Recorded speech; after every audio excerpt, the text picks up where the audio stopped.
আসসালামু আলাইকুম dear respected bankers, banking knowledge বিডির পক্ষ থেকে সকলকে শুভেচ্ছা ও স্বাগতম। সো আশা করি সকলেই ভালো আছেন। সো আজকে আমি আপনাদের সাথে রিটেন কোশ্চেনের answer about CMSME women entrepreneurship cluster financing and রিফাইন্যান্সিংয়ের ইস্যুতে আমি ভিডিও টিউটোরিয়ালটা শেয়ার করছি। আমরা জানি যে একটা বছর অলমোস্ট শেষের দিকে, সো এখনই আমাদেরকে প্রস্তুতি নিতে হবে ব্যাংকের প্রমোশনের ক্ষেত্রে রিটেন এক্সাম ফেস করার জন্যে। সো আমার এই ভিডিও টিউটোরিয়ালটা আপনাদের রিটেন এক্সাম অ্যাটেন্ড করার ক্ষেত্রে অনেক হেল্প করবে। ওকে, তো আমরা স্ক্রিনে যাই। সো প্রথমেই হচ্ছে CMSME কাকে বলে, what does the word mean CMSME। So আমরা জানি যে CMSME হচ্ছে, এখানে ইলাবোরেশনটা হবে C for cottage, M for micro, S for small, M for medium and E for enterprise. Okay, so এটা হচ্ছে ইলাবোরেশন এবং বাংলাদেশ ব্যাংকের যেই গাইডলাইন আছে সেখানে হচ্ছে কিভাবে ব্যাখ্যা করা হয়েছে। সো এইখানে আমরা জানি যে তিনটা সেক্টর বেসিক্যালি হচ্ছে, একটা হচ্ছে আপনার ট্রেডিং, সেকেন্ড হচ্ছে আপনার ম্যানুফ্যাকচারিং, থার্ড হচ্ছে সার্ভিস। সো বাংলাদেশ ব্যাংকের গাইডলাইনে আপনার দুইভাবে ডিফাইন করা হয়েছে। এইখানে দেখেন শিল্প উদ্যোগের ধরন হচ্ছে কুটির শিল্প, দেন হচ্ছে মাইক্রো, দেন ক্ষুদ্র, মাঝারি, চারটা ভাগে ভাগ, তাই না? কুটিরের ভিতরে এখানে হচ্ছে উপখাত শুধু উৎপাদন শিল্পর ক্ষেত্রে আপনার এইখানে জমি এবং আমাদের যে ডেফিনেশনটা বুঝতে গেলে যে প্যারামিটারটা, সেখানে জমি ও কারখানা ভবন ব্যতি রেখে, মানে জমি এবং কারখানার যে বিল্ডিং, ফ্যাক্টরি বিল্ডিং, এটাকে ব্যতি রেখে প্রতিস্থাপন ব্যয়, ঠিক আছে, ওভারহেড কস্টিং, প্রতিস্থাপন ব্যয়, এস্টাবলিশমেন্ট কস্ট সহ প্রতিষ্ঠানের মোট স্থায়ী সম্পদের মূল্য। তো তাহলে আমাদেরকে বাদ রাখতে হবে কি, জমি এবং কারখানা ভবন।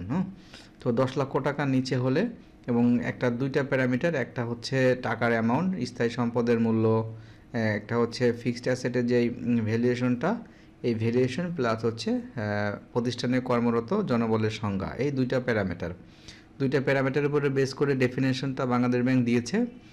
আর এখানে হচ্ছে কোন খাত, মানে শিল্পটা কোন শিল্প, ঠিক আছে।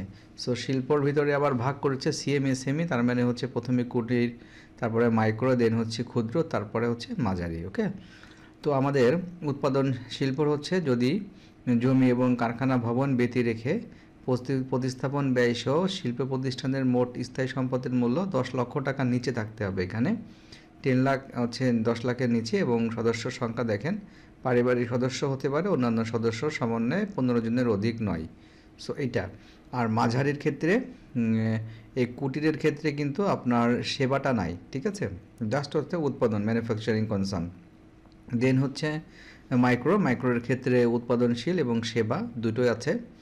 সো মাইক্রো হবে হচ্ছে 10 লক্ষ টাকা থেকে 75 লক্ষ টাকা, এই যে জমি ও কারখানা ভবন ব্যতি রেখে, প্রতিস্থাপন ব্যয় সহ শিল্প প্রতিষ্ঠানের মোট স্থায়ী সম্পদের মূল্য। আর ম্যান পাওয়ার হচ্ছে 16 থেকে 30 জন।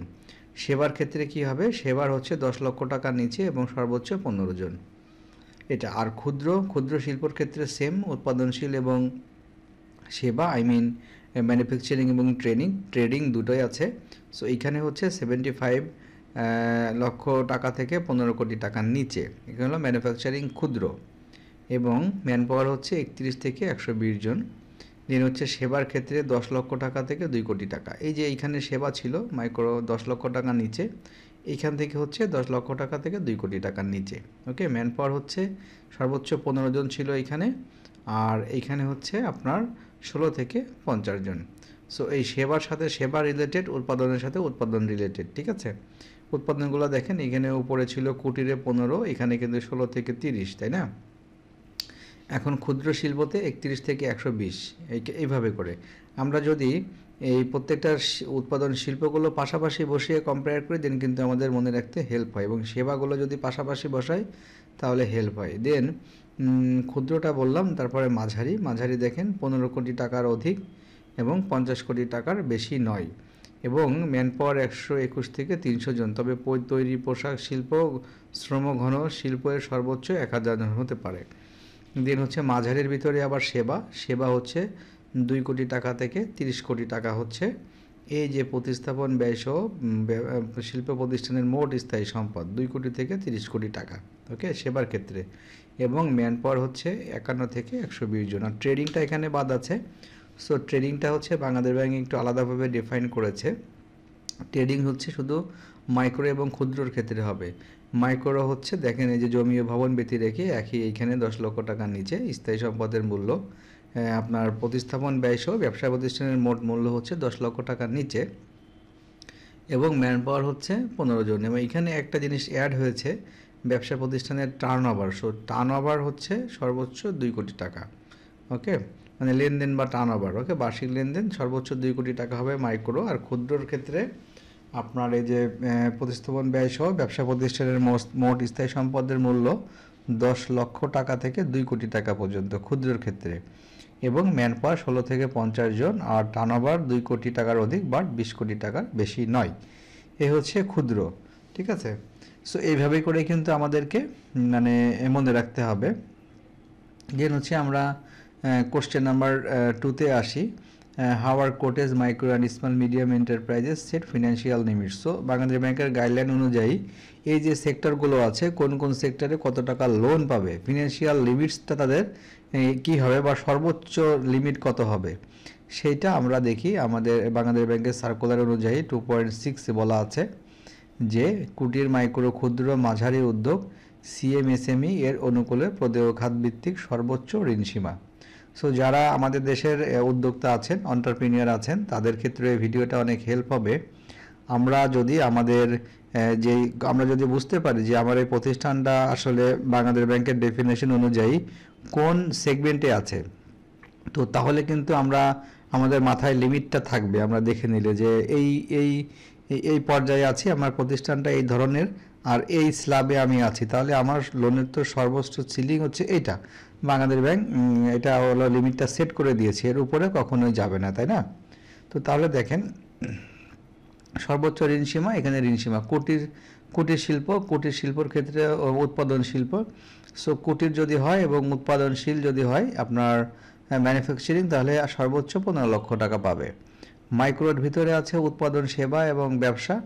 সো মাইক্রোর ভিতরে আপনার ব্যবসাতে পাবে হচ্ছে 50 লক্ষ টাকা মাইক্রোর ব্যবসাতে, মাইক্রোর হচ্ছে সেবাতে পাবে 25 লক্ষ টাকা, আর উৎপাদনশীল হবে 1 কোটি টাকা, ঠিক আছে। মাইক্রো ক্ষুদ্র যদি হয়, ক্ষুদ্র ব্যবসা 5 কোটি, সেবা হচ্ছে 5 কোটি এবং উৎপাদনশীল 20 কোটি, আর মাঝারি উদ্যোগ হলে সেবা 50 কোটি এবং উৎপাদনশীল হচ্ছে 75 কোটি। বাট এখানে একটি নির্দিষ্ট সময়ে একটি CMSME উদ্যোগের অনুকূলে ব্যাংক ও আর্থিক প্রতিষ্ঠান খাত থেকে সামগ্রিকভাবে প্রদত্ত ফান্ডের ঋণ সুবিধার মোট পরিমাণ কোনো ক্রমেই ঋণের সর্বোচ্চ সীমা অতিক্রম করতে পারবে না। ঋণের আবেদন গ্রহণকারী ব্যাংক ও আর্থিক প্রতিষ্ঠান সংশ্লিষ্ট গ্রাহকের CIB রিপোর্ট দেখে বিষয়টি নিশ্চিত করবে, ওকে। সো এই ছিল হচ্ছে SME। দেন আমরা ওম্যান এন্টারপ্রেনিউরশিপে যাই, যে হু আর ওম্যান এন্টারপ্রেনিউর, কারা হচ্ছে ওম্যান এন্টারপ্রেনিউর। সো বাংলাদেশ ব্যাংকের ডেফিনেশনে বাংলাদেশ ব্যাংক বলছে in case of proprietary concern, if the proprietor is woman then she is woman entrepreneur for partnership company or joint stock company. If 51% of the owners are women, then the company's director shareholder will be considered as women entrepreneur, okay. Then হচ্ছে is there a special desk for women entrepreneurship in Bangladesh Bank? So Bangladesh ব্যাংকে কি একটা special desk আছে women entrepreneurদের জন্য? So answer হচ্ছে separate women incentive development unit has been set up in Bangladesh Bank's SME and special department to provide business support services to women entrepreneurs, to receive complaint and settlements, to receive and implement promotional programs, to evaluate and monitor the women entrepreneurship development program. So Bangladesh ব্যাংকে যে ডেস্কে বলা হচ্ছে যে বাংলাদেশ ব্যাংকে basically একটা women incentive development ইউনিটটা set up করা হয়েছে, প্রতিষ্ঠা করা হয়েছে বাংলাদেশ ব্যাংকের SME এবং স্পেশাল ডিপার্টমেন্টে। সেখানে ওমেন এন্টারপ্রেনিউরদেরকে বিজনেস সাপোর্ট দেওয়া, তাদের কমপ্লেনগুলো হচ্ছে গ্রহণ করা এবং সেটাকে সেটেল করা, দেন হচ্ছে প্রমোশনাল প্রোগ্রামগুলো করা, evaluate and monitor women entrepreneurship development program. So evaluate করা এবং মনিটর করা হচ্ছে ওমেন এন্টারপ্রেনিউরশিপ যেই উন্নয়ন কার্যক্রমগুলো, ওকে।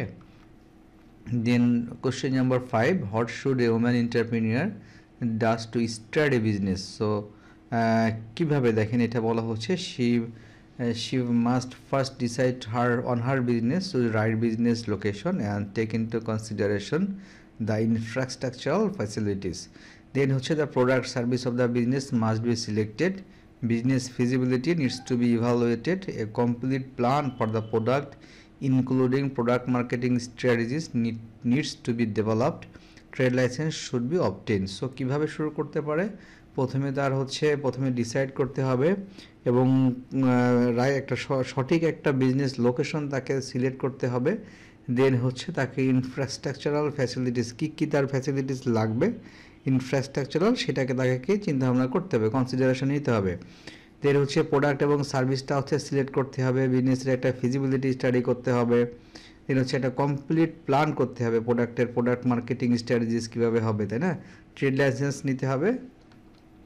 সো এইভাবে ওমেন এন্টারপ্রেনিউর কিন্তু একজন হওয়া সম্ভব। দেন আমরা যাই যে what is the interest rate of CMSME financing. So CMSME ফাইন্যান্সিংয়ের ক্ষেত্রে ইন্টারেস্ট রেটটা আমরা জানি যে এখন বর্তমানে বাংলাদেশে আপনার 9% ইন্টারেস্ট রেট আছে। তো অনেক বাংলাদেশ ব্যাংকের যে রিফাইন্যান্স স্কিমগুলো আছে সেখানে কিন্তু ওমেন এন্টারপ্রেনিউরদের ক্ষেত্রে অনেক কম, বিকজ এই যে রিফাইন্যান্সের স্কিমের নিয়মই যখন যে ব্যাঙ্ক রেটটা থাকবে সেখান থেকে ব্যাঙ্ক রেট প্লাস 4%। ওকে, সো রিফাইন্যান্সের ক্ষেত্রে রেট 5% রেট দেবে কাস্টমারের ক্ষেত্রে বা এই যে নারী উদ্যোক্তাদের কাছ থেকে নেওয়া হবে, আর 4% বাংলাদেশ ব্যাংক সাবসিডি দেবে। ওকে, সো এভাবে করে বলা আছে যে banks or NBFIs determine set the interest rate of CMSME financing on their policy in different sector. In this regard, Bangladesh Bank has provided guidelines to the financial institution to keep the lending rate tolerable. Okay, so এখানে দেখেন বলা হচ্ছে যে can charge maximum 9% interest for lending funds to women entrepreneur, disabled people and small micro and cottage enterprises according to the Bangladesh Bank directive.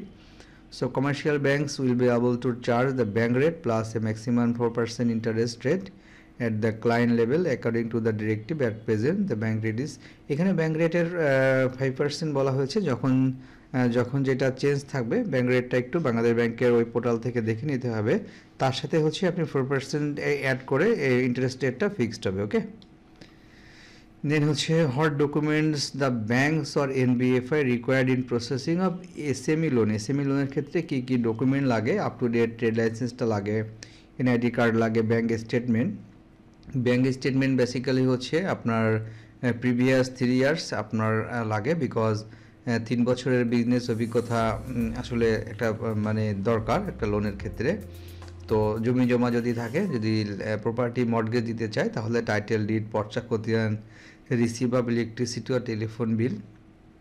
If the client's business is situated in his or her own land, okay, ETIN certificate লাগবে, stock report of the client business এর stock report লাগবে, CIB report নিতে হবে, 1 to 3 years financial estimate of the client's business, certificate of incorporation and memorandum of articles in term of private limited company, VAT certificate if applicable যদি লাগে, IRC and ERC certificate, import and export business. So IRC এবং ERC যারা export import business করবে তাদের ক্ষেত্রে লাগে। So question number 80 আসে, আর SME entrepreneurs eligible for any tax rebate. So tax rebate পাবে কিনা SME এন্টারপ্রেনিউরস? তো আমরা জানি যে as per industrial policy 2016 provided by the government of Bangladesh, cottage and micro industry will continue receive tax rebate in 2013 and 14 financial budget. Tax rebate has been allowed for cottage and micro industry with turnover up to 30 lakh turnover যারা আছে তাদের tax একটা rebate ছিল। ওকে, what are the financial and other benefits provided to women entrepreneurs? women entrepreneursদের financial এবং other কি benefits দেওয়া হয়, ঠিক আছে? তো এখানে আমরা দেখি বাংলাদেশ ব্যাংক মানে সামটাইমস কিছু সময় স্টেপ নিয়েছে বা বিভিন্ন রকমের সার্কুলার আছে যে ফিনান্সিয়াল ফ্যাসিলিটিস দেওয়ার জন্য মানে এন্টারপ্রেনিউরের ক্ষেত্রে। তো সেইখানে with a view to organise and make uniform industrial development and to ensure institutional credit facilities at least 15% of total BB refinance fund for SME sector has been allocated for women entrepreneur. So Bangladesh ব্যাংকের যে রিফাইন্যান্সের যেই fund আছে তার at least 15% হচ্ছে women এন্টারপ্রেনিউরদেরকে কিন্তু জন্য কিন্তু allocate করা আছে এবং ইন্টারেস্ট রেট কিন্তু আপনার 5% করা আছে। ইন্টারেস্ট রেট হচ্ছে সবসময় যে ব্যাংক রেটটা থাকে সেই রেটটাই হচ্ছে করা থাকে। Then bank and financial institution may provide a maximum loan facility taka 25 lakh against personal guarantee if the borrower is women or majority of the owners of the enterprise are women. Okay, so তাহলে যেখানে 51% share থাকে বলা হলো বা তাদের হচ্ছে যদি ভালো হয় মানে ফিজিবল হয় দেন কিন্তু 25 লাখ টাকা পর্যন্ত মর্টগেজ ছাড়াই হচ্ছে লোন দেওয়া যায়। Is bank and financial institution shall establish a separate women entrepreneur dedicated desk with necessary and suitable manpower, provide them training on SME financing and suitably appoint a lady officer as chief of dedicated desk. Okay, to encourage the women entrepreneur 3 to 6 months grace period is provided for 1 year term loan to meet up working capital requirement of the business. So 3 থেকে 6 মাসের কিন্তু একটা grace পিরিয়ডও থাকে, monitoring period থাকে তাদেরকে হচ্ছে মানে ডেভেলপমেন্টের ক্ষেত্রে, বিজনেস ডেভেলপমেন্টের ক্ষেত্রে। তো এরপরে আমরা আসি, আমরা এখানে আমরা CMSME ওমেন এন্টারপ্রেনিউরের বিষয়ে কিছুটা দেখলাম। দেন হচ্ছে আমরা ক্লাস্টার ফাইন্যান্সিংয়ে আছি। সো ক্লাস্টার ফাইন্যান্স বলতে আমরা কি বুঝি, তাই না? What is cluster financing? একটা গ্রুপ, যেমন আমরা যদি ইফ আই টকড অ্যাবাউট যশোরের কথা যদি বলি, সেখানে লাইট ইঞ্জিনিয়ারিং আছে, তো এখানে হচ্ছে হ্যান্ডিক্রাফটস আছে, এই ধরনের অ্যাগ্রো বেসড আছে, বিভিন্ন ধরনের কিন্তু ক্লাস্টার ফাইন্যান্সিং দেখা যায়। আমরা জানি যে সিরাজগঞ্জের তাঁত এরকম আছে, ঢাকার হাজারীবাগে ট্যানারি আছে। So cluster may be defined as a local agglomeration of enterprises, mainly SMEs, but often including some large enterprises too, which are producing and selling a range of related and complementary product services. For example, leather and leather products manufacturing enterprise in Hazaribagh of Dhaka is treated as the cluster of leather goods. Okay, so একই রকমের product এবং service যদি একটা কমিউনিটিতে same মানে সবাই একই রকমের প্রোডাক্ট এবং সার্ভিস নিয়েই করে, দেন তাকে কিন্তু ক্লাস্টার ফাইন্যান্স বলে। দেন হচ্ছে what does refinancing means for SMEs? SME refinance বলতে কি বুঝি আমরা রিফাইন্যান্সটা?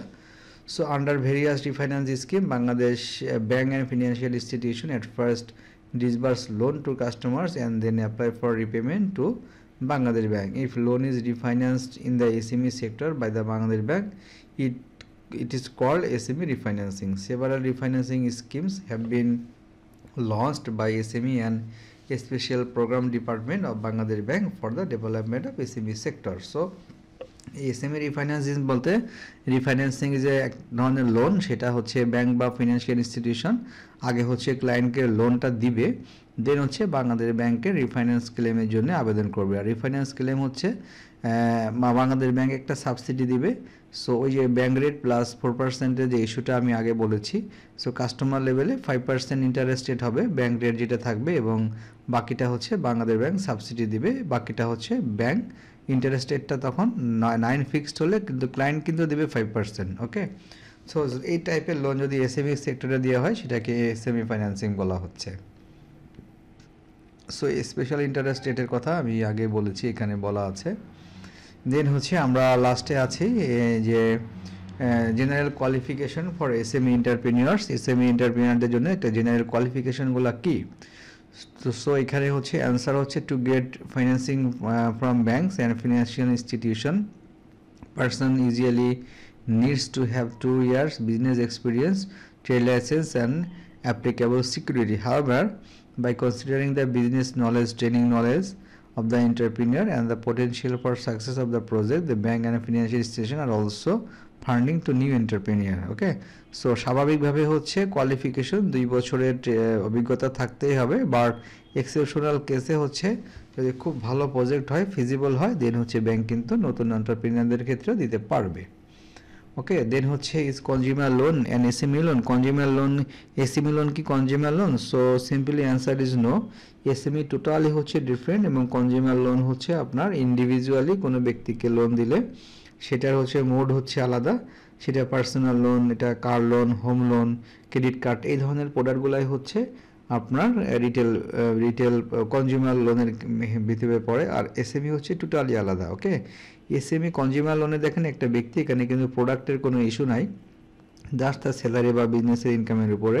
আর এসএমই যখন বলবো আমরা কিন্তু অবশ্যই ক্লায়েন্টের একটা প্রোডাক্ট বা সার্ভিস থাকতে হবে, প্রোডাক্ট অথবা সার্ভিস বা ট্রেডিংয়ের একটা ট্রেডিংয়ের মানে কোনো একটা প্রোডাক্টের ট্রেডিং ইস্যু থাকতে হবে। ওকে,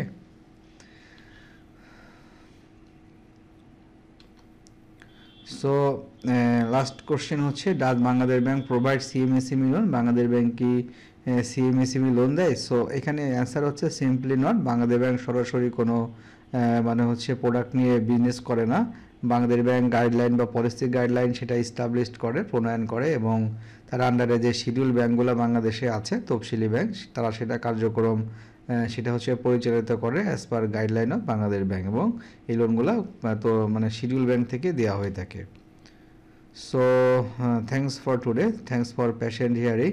সো আমি আশা করি যে আমার ভিডিও টিউটোরিয়ালটা আপনাদের রিটেন এক্সামের ক্ষেত্রে যথেষ্ট হেল্প করবে। এর পরবর্তীতে গ্র্যাজুয়ালি আমি প্রত্যেকটা টপিক ধরে আদার যে ইস্যুগুলো আছে প্রত্যেকটার আমি রিটেন ভিডিও বানাবো। সো অবশ্যই আমার চ্যানেলে যদি নতুন হয়ে থাকেন চ্যানেলটি সাবস্ক্রাইব করে নোটিফিকেশন বেল আইকনটি বাজিয়ে রাখবেন পরবর্তী সব আপডেটস পেতে। আর ভিডিওটি যদি ভালো লেগে থাকে অবশ্যই বেশি বেশি লাইক দিবেন আর কমেন্টস করতে ভুলবেন না, এবং অবশ্যই ভিডিওটি শেয়ার করবেন। Okay, so that's all for today. আসসালামু আলাইকুম, ভালো থাকবেন।